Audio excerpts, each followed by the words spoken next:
Welcome back to the Fantasy Now Plus show. This is your Tuesday priority waiver wire show where Charlene and I will be talking about all the waiver wire pickups to get you ready for week 14.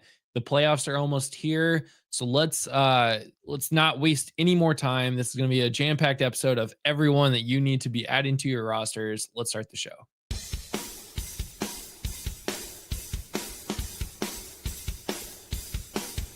You're watching Priority Waivers only on Fantasy Now Plus.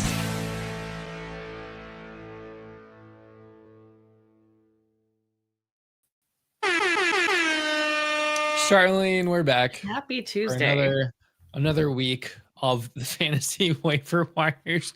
It's Tuesday and it's week 14. This is the final week that most people have the ability to really make an impact, to really get into the playoffs. I was eliminated last night in my home league. That sucked. Me too.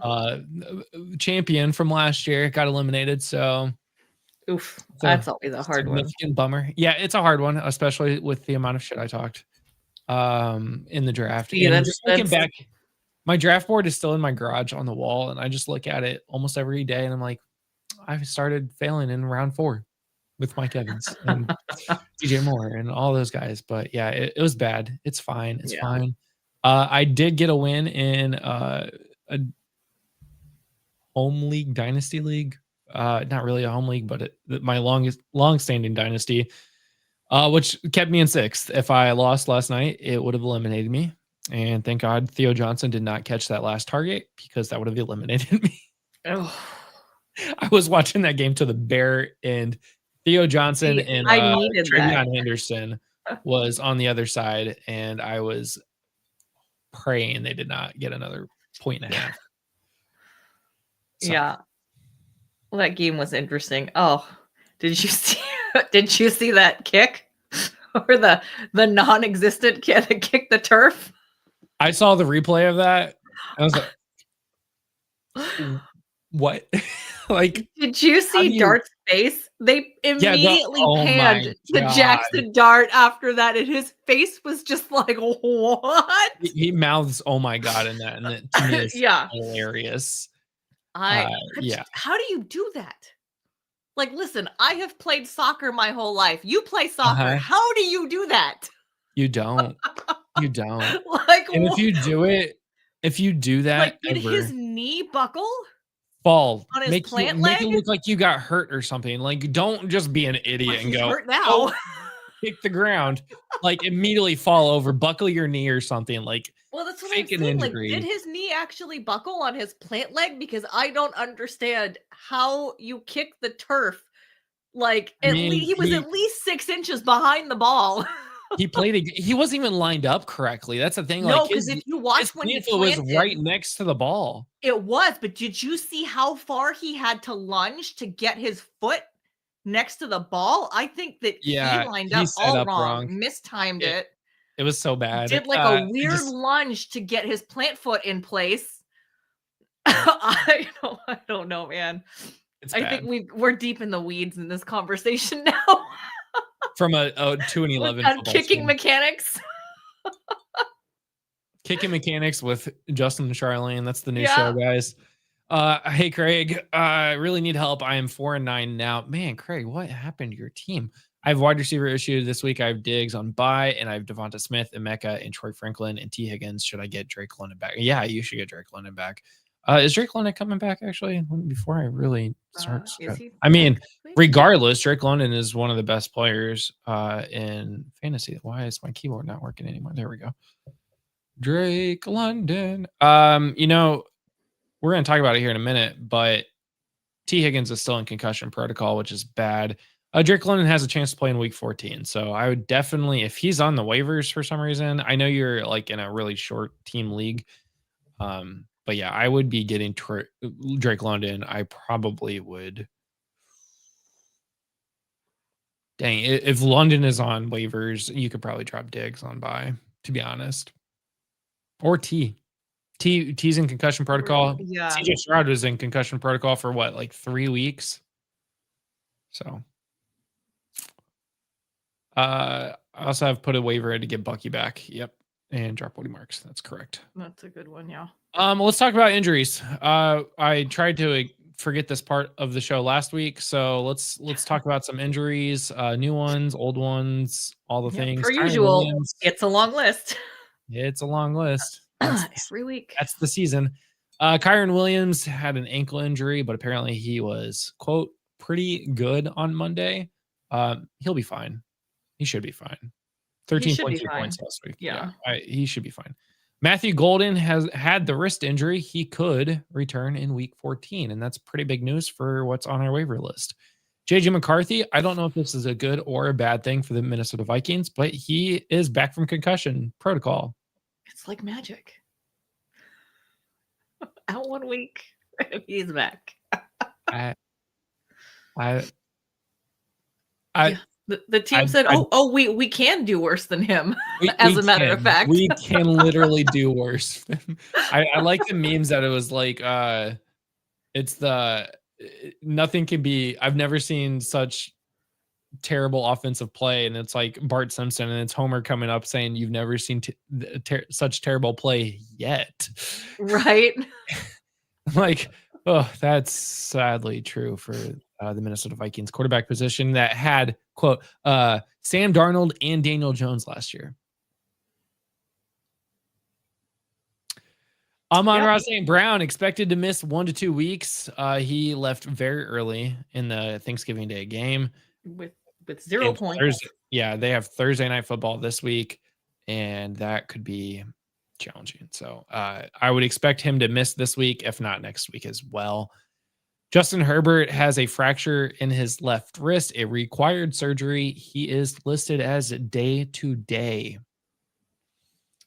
Yeah, I mean, he was saying that he wants to try to play through it. He had surgery yesterday, right? Yes. So I would expect that he's going to continue playing. He's in the playoff fight. He's a competitor. He's going to play until he no longer can play. Yeah, I mean, it's definitely something to keep an eye on all week because he's going to have to practice with his club hand. And yeah, I mean, I'm assuming he's got a club hand. I didn't look at like if it's just wrapped and braced or what. I mean, yeah. So Parker Washington has a hip injury. No news on that.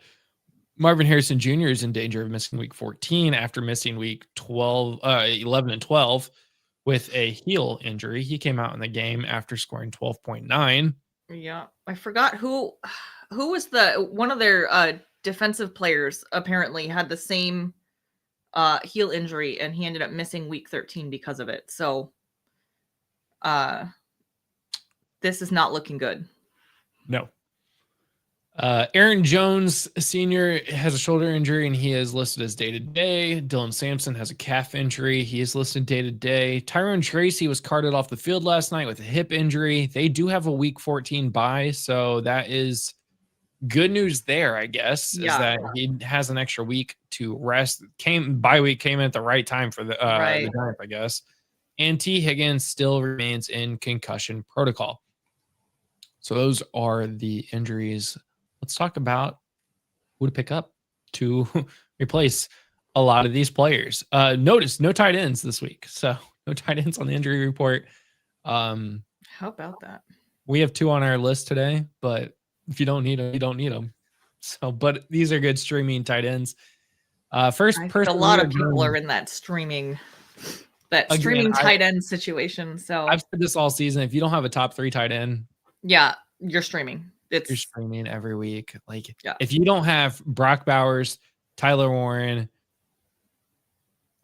Trey McBride, there you go, and maybe and Kittle, I would put Kittle up there. I think if you have Kittle, right end, you're streaming every week. So, which leaves 7 teams. And one more note: next week starts the playoffs for most leagues. Week 15. So likely there's only going to be 4 teams in your league playing next week. Just throwing that up there.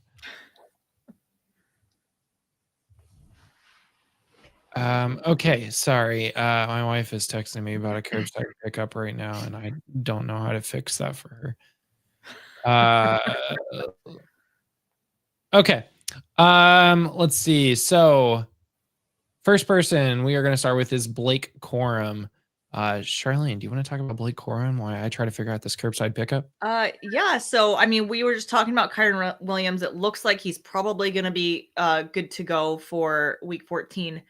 But even if he is good to go, we don't know if they're going to maybe put him on a snap count or even just take a little bit of the workload off of him, which means more workload for Blake Corum. And he's already been getting a decent amount of work to be serviceable if you're in a bind and you need to fill like a flex spot, or I mean, I guess even if you needed to fill a running back spot, you could throw him in there. But yeah, so it's definitely, keep an eye on Kyren Williams, but I think that Blake Corum was a really good pickup this week. Yeah, I mean, regardless, if you have Kyren Williams, you probably should be having Blake Corum at this point. Just in case we've been talking about handcuffs. Yeah. Just or if you don't have Kyren, go pick up somebody else's handcuff. Yeah.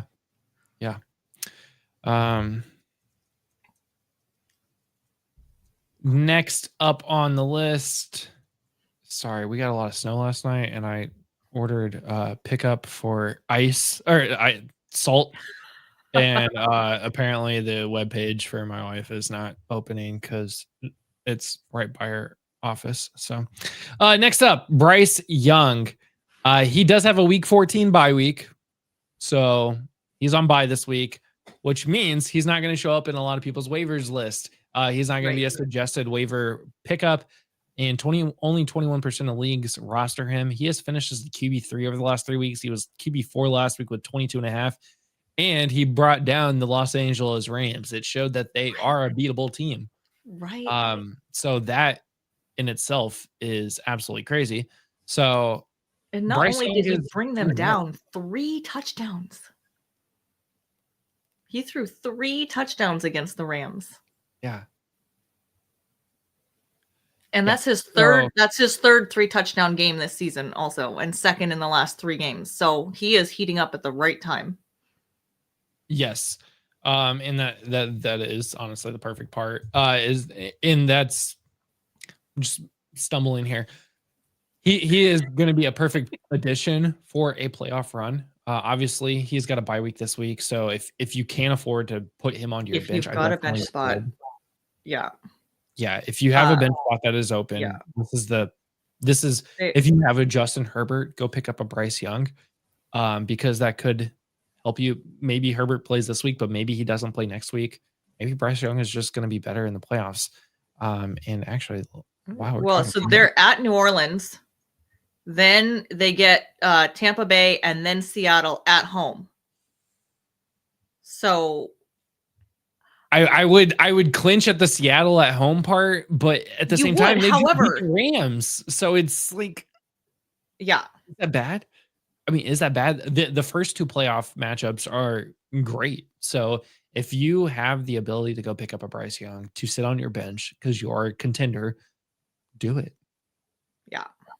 So next up, if you can't get Bryce Young and you still want a quarterback that can play at least another week or 2 because Kyler Murray is not being activated. They are not opening this 21-day window. Jacoby Brissett is an option. Last for 3 weeks, he has been QB4. Yeah, the Cardinals keep losing games, but Jacoby Brissett is balling in terms of fantasy. Honestly, like I think that I would prefer Brissett over Bryce Young just for the fact that he has such a high floor where you don't have to worry about what's going to happen if you start him. Yeah. I mean, I can't even believe I'm saying this, but so he has had in the last 4 games, he's had 7 touchdowns and 3 interceptions. Josh Allen has had 6 touchdowns and 6 interceptions. Mahomes has had 5 touchdowns and 2 interceptions. Hurts has had 4 touchdowns, 1 interception. Lamar, 1 touchdown and 3 interceptions. So Lamar's been bad. I don't even want to talk about Lamar. Jinx. He has less than 10 points the last 3 weeks is absolutely brutally murdering me right now. And I can't afford it in a league that I have Jaden Daniels in. Brissett is basically what we expected Lamar to be when we drafted him at the beginning of the season. He is the plug, play him, forget him. You're starting him every week. You don't have to think about it. Yeah. What? Yeah. No, Jacoby's been really good. It's absolutely crazy that he's been this good. And it's really, really annoying.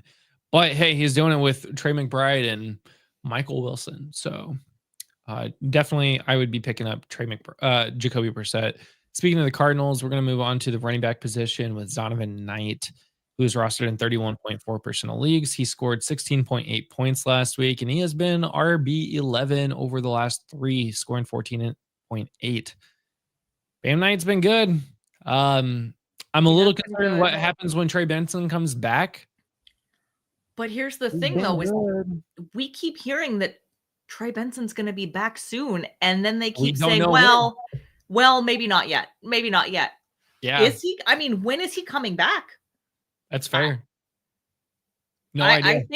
I think we're at a point now where you just have to stop worrying about what happens when Trey Benson comes back and just look at the guy you have right now, which is Bam Knight.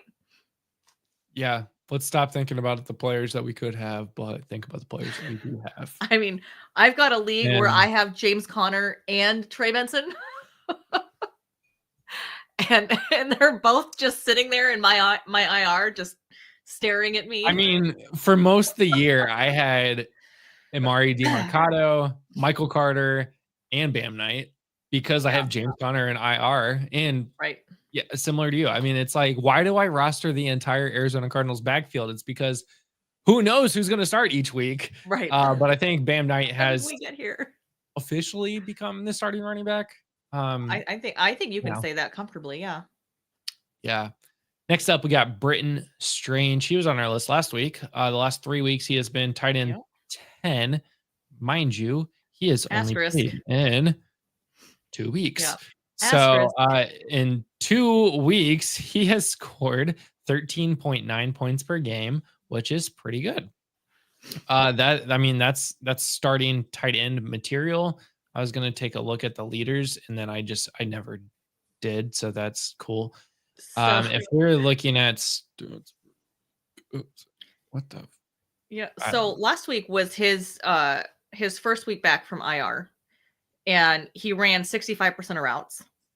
This week he's up to 75%. So I mean, like we suspected last week, they're gonna ramp him up. It's happening. They're ramping him up. So I think we can expect to see him even more in week 14. He's picking up right where he left off, maybe better, because now there's no one.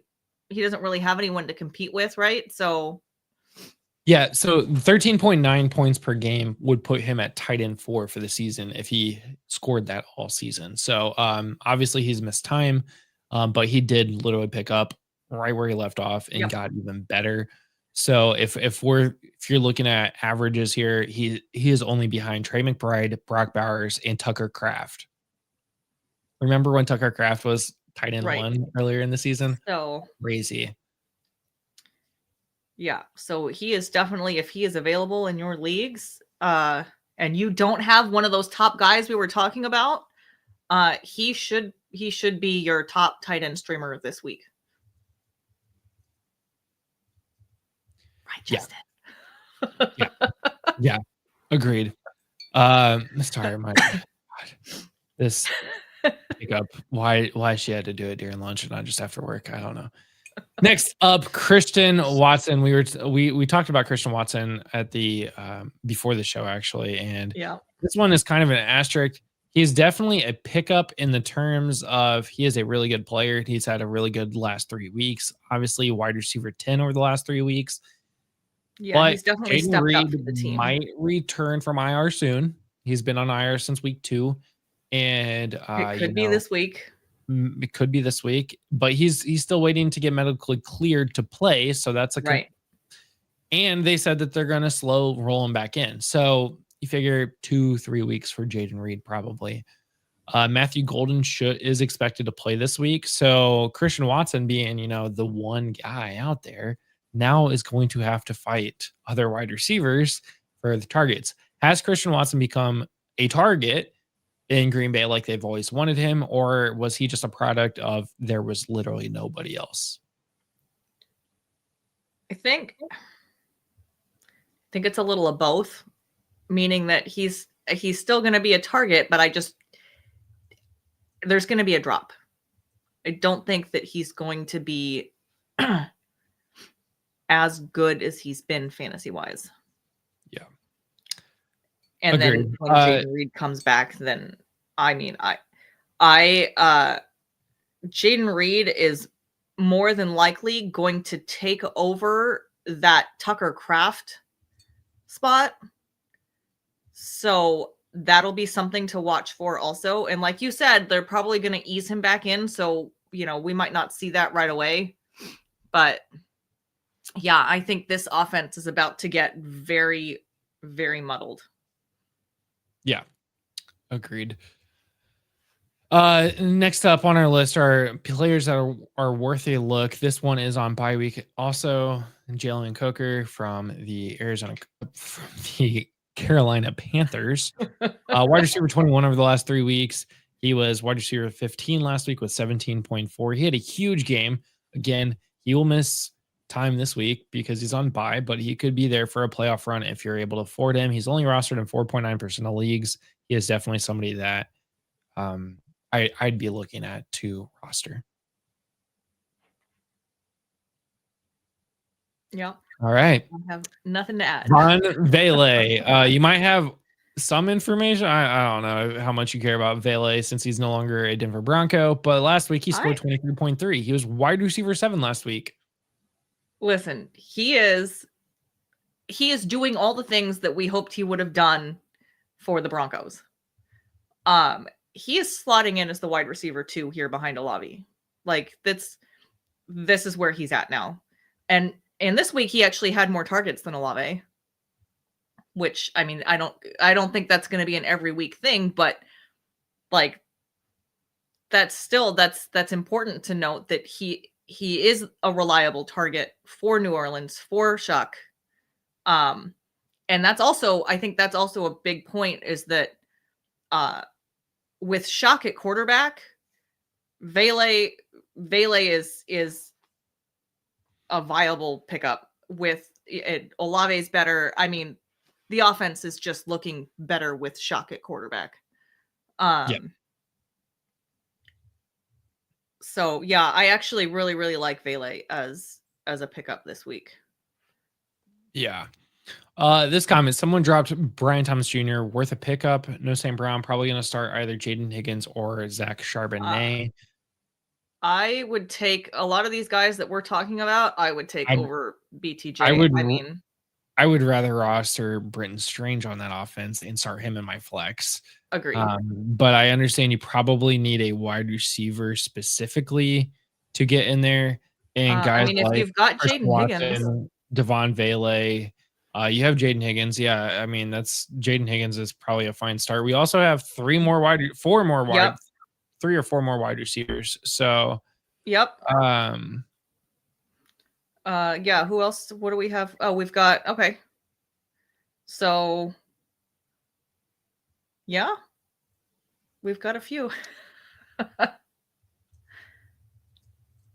Okay.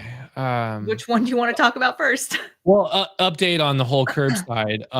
When I selected Northeast Indy, it changed it to Northwest at checkout. So my wife is at the completely wrong store. Uh-oh. So that's great. I'll have to deal with that later. I'm sure you'll be hearing about that later. Yeah, I'm hearing about it right now. Don't worry. Next up on our list, Isaac TeSlaa. We mentioned Amon-Ra St. Brown out this week, and potentially next week. Isaac TeSlaa was one of those guys that a lot of people had a lot of faith in at the start of the season. Did not really get heavily involved to really get going, but wide receiver 2 now. I mean, 11.5 points last week on 2 receptions. He did get in the end zone, so that does help. but he is the only other option outside of Jameson Williams. Khalif Raymond is out. TeSlaa has Tom Kennedy. Like, right. Yeah, this is the guy right here. Yeah, I mean, we saw some flashes from TeSlaa. We know what he's capable of. And I think right now, yeah, like you said, no Amon-Ra.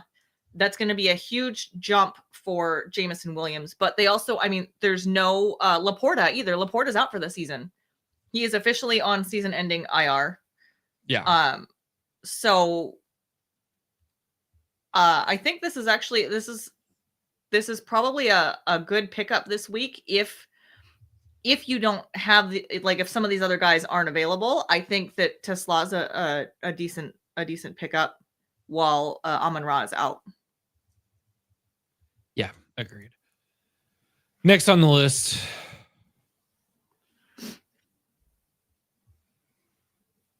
do you want to take this one? As the resident Colts fan, do you want to take this one? Adonai Mitchell, it has to be on your list because Garrett Wilson's out. I don't know when Garrett Wilson will play football again this season, but rostered to 4.1% of leagues. He scored 24.2 points last week. And, points matter.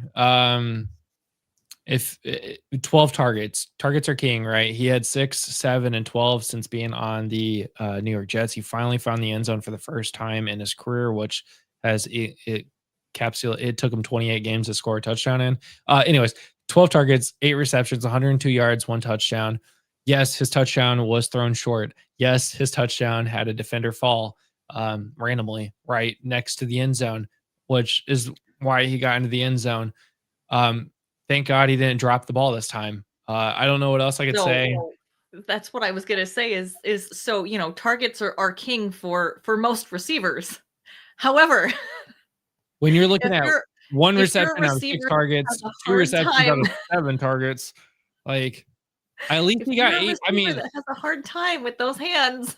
2, 4, 7, 8, 9, 10. He had 12 receptions all season. He had 8 this week. So we should kind of talk about him hand in hand with the next guy on the list because I feel like the next guy on the list is really the one worth targeting and worth picking up. And I feel like Adonai Mitchell is back to being sort of that boom or bust player, right? Like, yes, he is getting the targets. He has the ability to make those big plays. He did it this week. But is he going to do that every week? He has the ability to, especially with Tyrod Taylor as his quarterback now. I think that's looking pretty good.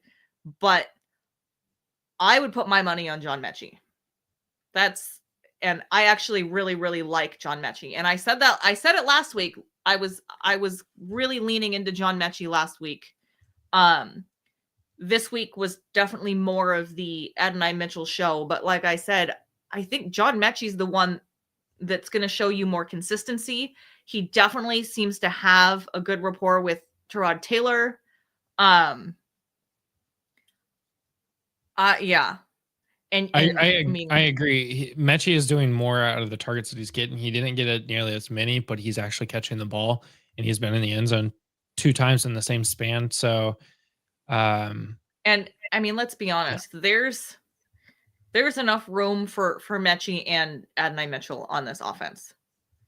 Like, this offense is hurting.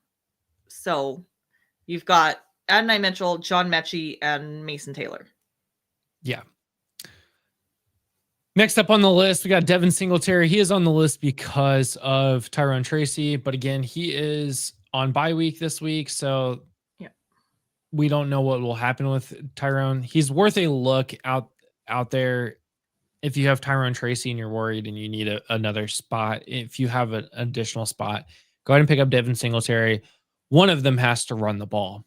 Right. So that's the only 2 options.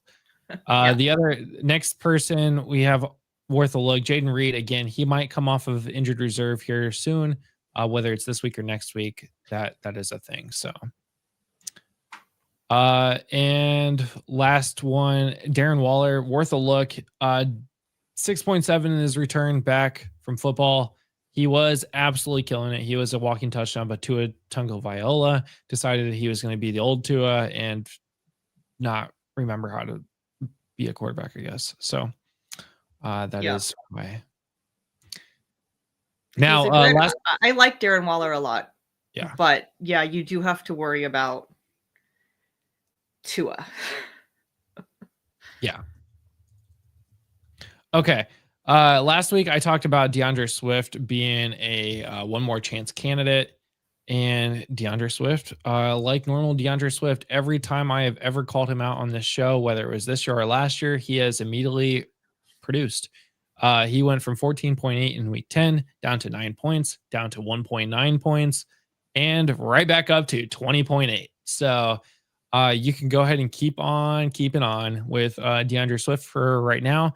That offense has actually defined how to use two running backs. Go figure. Ben Johnson has figured it out again, how to run two running backs, because the Detroit Lions don't know how to do that. It was like, did he steal the Lions playbook and then the Lions can't do it without the playbook? Like, right. So literally we are seeing the Detroit Lions offense crumble because Ben Johnson's no longer there. It is one of those scenarios where the offense coordinator was actually the reason why the offense was really good. Go figure. Imagine that. Yeah. However, on the same team, Rome Odunze, wide receiver 62 over the last 3 weeks. Rome used to be really good. Remember those days when Rome Odunze was like really, really good? And then week 11 happened and just he's not been doing well. 6.1, 8.3, 2.8. And it's not like he's not getting targets. He has gotten 21 targets over the last 3 weeks, but he's only caught the ball 7 times. Not once for no more than 53 yards, no touchdowns over the last 3 weeks. It's concerning. It's concerning to say the least when the rest of the offense is humming, the rest of the offense is doing well. Roman Dunze, you're on my short list of cutting you next week, which is tough because this is the playoff week. And I'm not confident in starting Roman Dunze in week 14 when I need a win to get into the playoffs. So let me ask you this, since we're talking about possibly cutting Odunze, where are you on Luther Burden? Because I feel like he is also, I mean, he's coming up in this offense. He's right there in the, I mean, if you want 7 points, like I guess Luther Burden's the guy.